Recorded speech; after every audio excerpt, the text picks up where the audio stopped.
Welcome to Kenton's videos. Enjoy the video. In this video, I will explain how to make marshmallow Play-Doh. You'll need a bag of marshmallows, some cornstarch, and a touch of coconut oil. Having a microwave-safe bowl and a sturdy spoon ready will make the process smooth and easy. Precision in measuring ensures your Play-Doh turns out perfectly. Now, let's get those marshmallows melted. Place them in your microwave-safe bowl and heat them for about 30 seconds.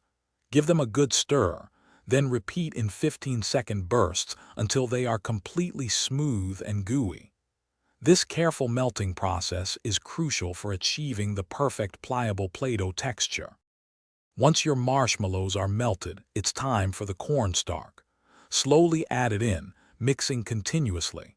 The mixture will start to thicken and form a dough. Keep kneading and adding small amounts of cornstarch until it reaches a non-sticky, pliable consistency. This is where the magic happens, creating your perfect Play-Doh.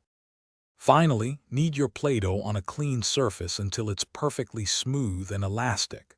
This helps develop its final texture and ensures it's ready for play. When playtime is over, store your marshmallow Play-Doh in an airtight container or a sealed bag to keep it fresh. It's ready for hours of creative fun. Thanks for watching. Consider subscribing if we helped you.